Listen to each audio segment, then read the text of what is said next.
I'm not really a fan of random events. I'm not crazy about it. Sometimes it is the right fit, but typically if that's happening, I want it to be a really short-lived. I think my issue is when random events take up the majority of a session, I find it hollow and uninteresting.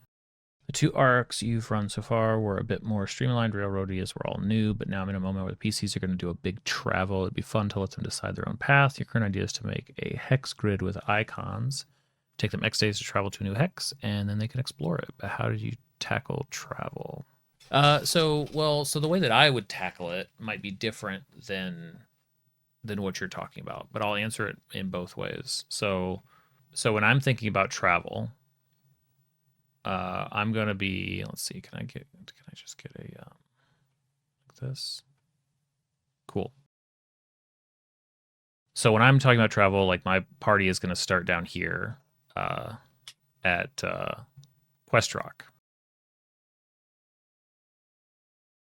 Because of how I've structured the map, any sort of travel is really not going to be to sort of random locations. The travel could be over here to Medusa's Gyre. The travel could be to Eyeglass Cave. They could go all the way. They could go all the way up here to the old ruins.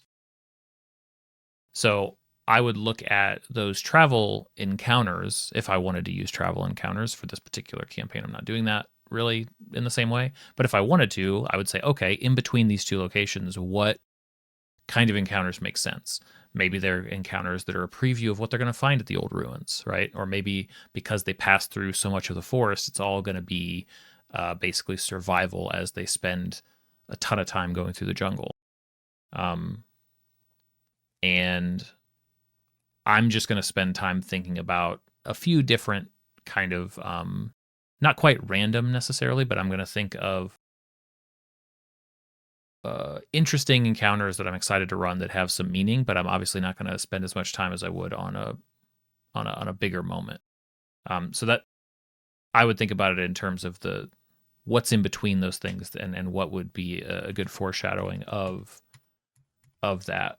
The other thing though, let me switch to okay, so let's use, because I think I have, yeah. So if we use so this was a map for my for a recent side shot, basically a one shot within the confines of a campaign. So this is a sort of a side story that we're tracking. And I ran this session on a hex grid. Hopefully that shows up on screen. And the reason for that is because it was a little bit different, where it was all about like the players navigating a group of survivors kind of collectively. All of them were sort of making decisions for this group of survivors all at once, which I found out while running it as a sidebar means that they were incredibly strategic, and I was not nearly as heavy-handed as to make it challenging enough for them. But if you use something like this, if you were doing a hex travel instead, then what I would think about is, okay, and obviously this is a super zoomed in, this is just one hill, right? So let's imagine that this is a campaign world. I might want to think about it in terms of like, okay, what does it take? I'm going to think about first, how long does it take to travel a hex? And maybe a way of thinking about that, like, I might think like, okay, is this distance as they start to travel out, does that represent hours of travel or days of travel? And as a result, I can sort of start to think about, okay, well, wherever they're going to go, based on how much travel I want to cover in one session, that's going to tell me kind of how often I want to sprinkle in encounters. So when I've run stuff in the past with hexes, I did this a couple times with like overland travel in D&D, like campaign world map type of stuff. I would say like each one of these, depending on the scale of the map, let's say like each one of these hexes is like an hour. You're trying to get where you're going. You can take days. You can take the more straight through route. Like you can cut through the forest, but that's also risky. Backing up, if it's going to take like a day for each hex travel, then I might just determine, okay, well, that means that for all of the hexes that they could hit, if that's going to be a day, because maybe travel across this whole continent is going to take a really long time. Well, that means that I only really need to know what's going to happen on a handful of these, and we'll see which one they pick, and then that's the encounter. They're going to hit one of these encounters. Whereas if there's more travel that we want to do, then I might just say, okay, well, every 3 hexes we're going to roll on a table to see what sort of encounter. So now I only really need to come up with 4 or 5 encounters, or maybe 6 to get like a D6 table.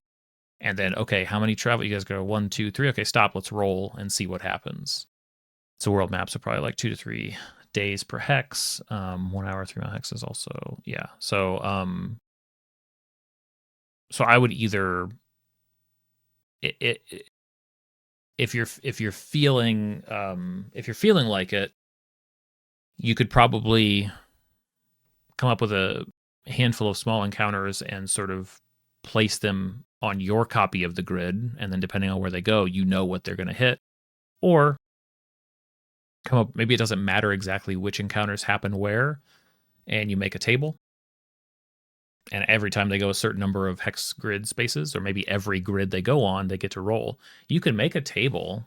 A good way to make a table for a hex grid crawl, since I've been using tables here lately, might be something like a D6 roll, and then the event, or like what happens, and we really don't need that third one.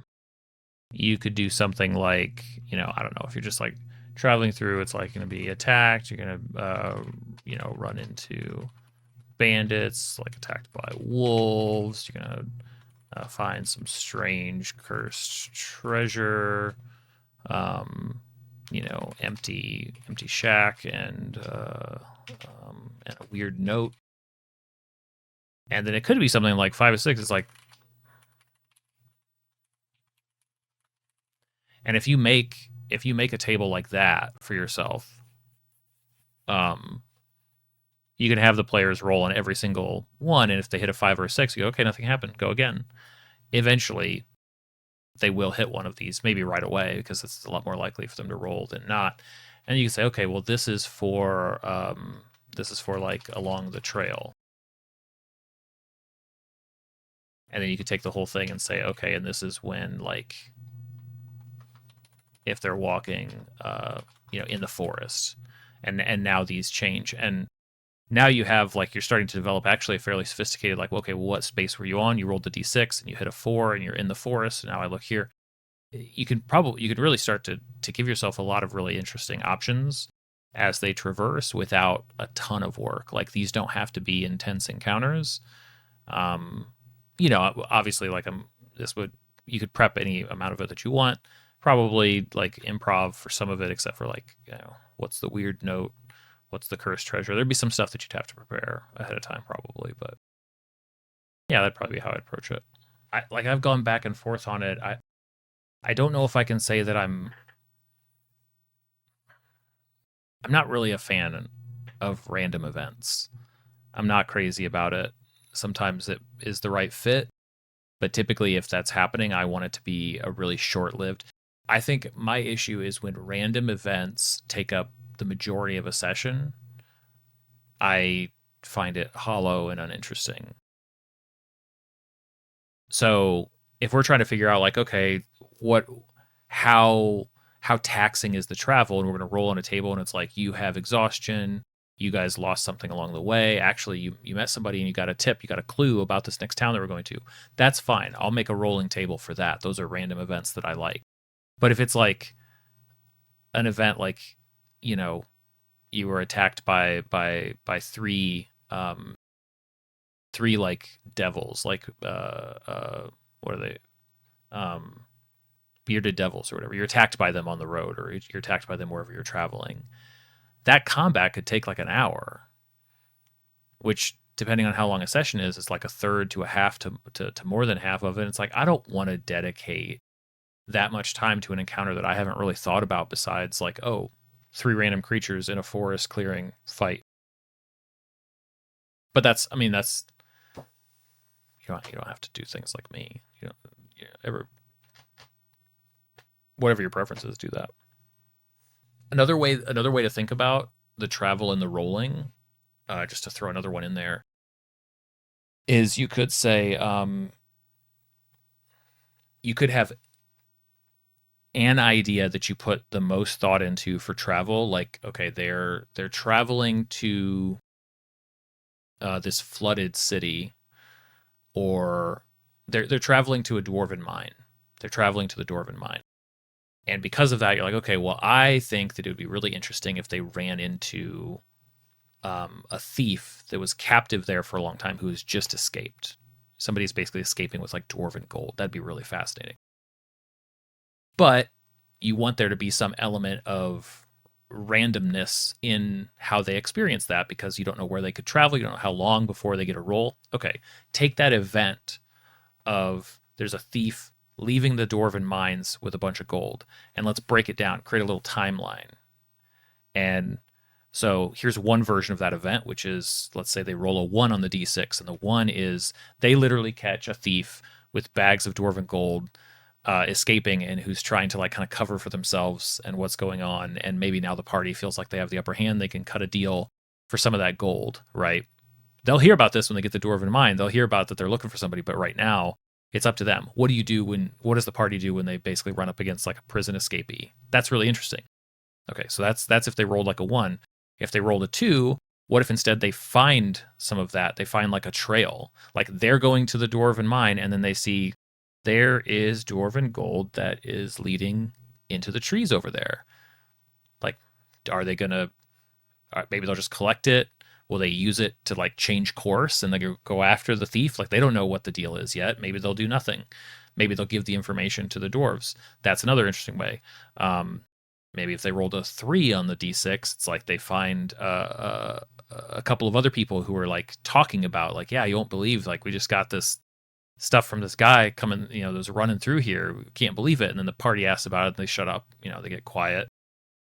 And maybe if they roll a certain way and go a certain direction, they find that he's been attacked by an owl bear and he's like trapped in a tree and he's asking for help. Like these different sort of fractal idea takes on the idea still allows you to put a lot of thought into the encounters without you having to make 10 vastly different encounters, but it also allows the roll to sort of randomly determine which kind of version of the events they're going to run into and where that's going to happen. Try it all, see what works for you. I think that's all we can really ever do with travel. Lots of ways to do it. It's a tricky thing.